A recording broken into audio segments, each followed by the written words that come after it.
Now then, if you were invited to take a guided tour of a housing estate, you'd probably think of a dozen things you'd like to do first. But in the case of the Wavertree Garden Suburb in Liverpool, it's a journey that many think is well worth making. The estate is 75 years old this year and was planned as a bold new concept in suburban housing. It offered the original residents not just bright new homes, but also catered for their leisure and recreational needs as well.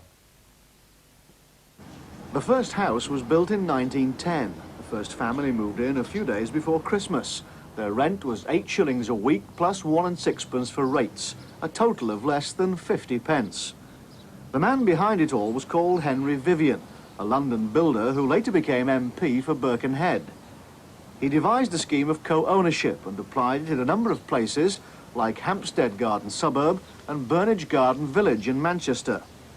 And the first houses were designed by Raymond Unwin, a pioneer among town planners of the time who specialised in varied styles, houses with gardens and communal open spaces.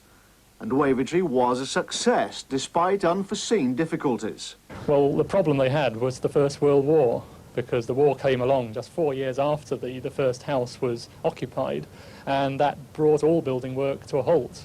And after the First World War, there was no money available to continue expanding the estate because building costs had gone up and rents were frozen.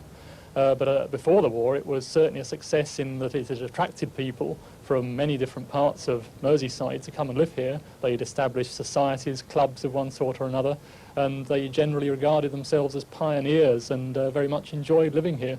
Did estates that came later, local authority or whatever, did they learn anything from places like this? Well, in terms of design, they certainly did, because before the First World War, Liverpool had been building almost exclusively tenements, blocks of flats.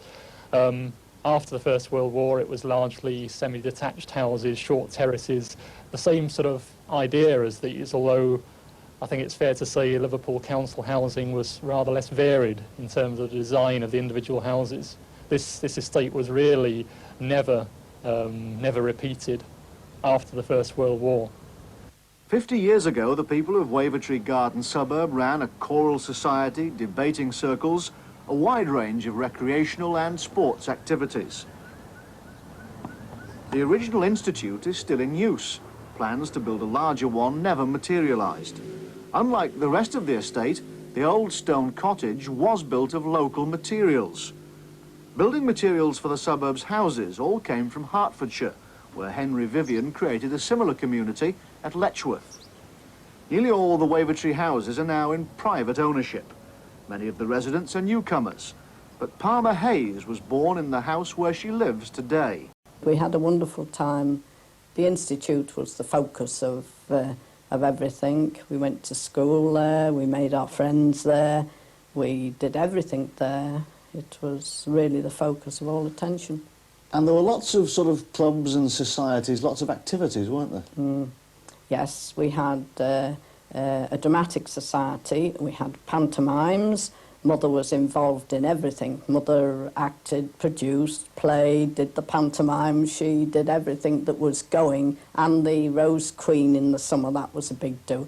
We had bonfire night, went to polo field, always had a huge bonfire, and everybody was given a bag of sweets and a potato to roast in the bonfire. We really had a wonderful time.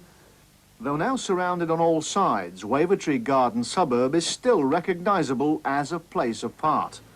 And though it's much smaller than was originally planned, it still enjoys considerable popularity. It's a popular place among those who live here and those who know about it, but not all that many people in Liverpool even know of its existence. It's very much off the beaten track. It's not the sort of place you pass through on the way to anywhere. The haven of Wavertree, 75 years old.